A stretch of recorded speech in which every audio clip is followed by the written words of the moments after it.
Akhirnya Rusia masuk juga tentaranya ke Ukraina Timur. Putin mau belah negara Ukraina secara bertahap. Amerika Biden hanya bisa berkoar-koar menghujat Putin. Komunikasi politik dan langkah negara Amerika sekarang adalah nol besar.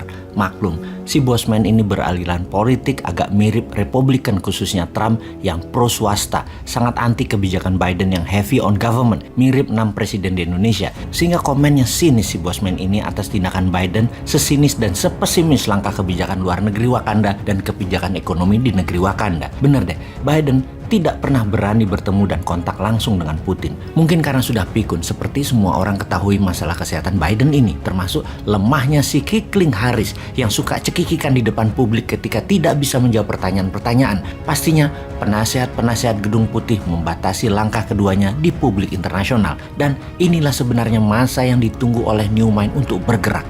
Di masa Biden untuk Indonesia berdaulat melawan IMF dan kaki tangan Amerika di dalam lembaga atau organisasi multilateral. Ya susah ya kalau yang dipikirkan pejabatnya hanya ekonomi elitis serta politik kekuasaan lingkar pribadi pejabat-pejabatnya. Lanjut deh urusi perut kalian itu.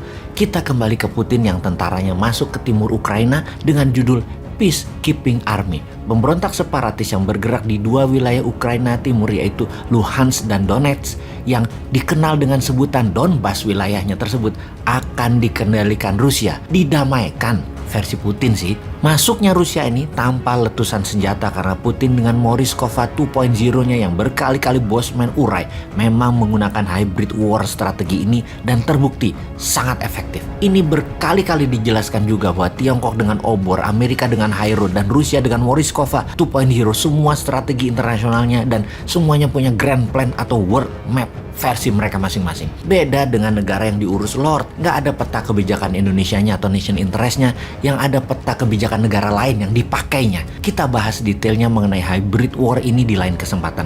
Memang susah kalau pejabat, nggak ada yang pernah ikut Lemhanas secara benar untuk mengelola negara Wakanda ini. Yang ada di kantongnya aja yang dipikirin, nggak nyampe otaknya kalau menjadi pemimpin dunia bernegaranya. Kita kembali ke Donbas. Wilayah ini sejak Rusia mencaplok Crimea di tahun 2014 mengatakan kemerdekaannya dan akan bergabung ke Rusia. Dan memang Rusia sejak 5 tahun sebelum 2014 sudah pasang banyak kaki di gerakan insurgensi separatis di banyak wilayah di perbatasan-perbatasan Rusia. Mereka terus bergerak mengganggu keamanan wilayah tersebut sehingga penduduk yang bukan berbahasa Rusia banyak yang pindah. Ketika di Donbas saat ini semuanya sudah berbahasa Rusia.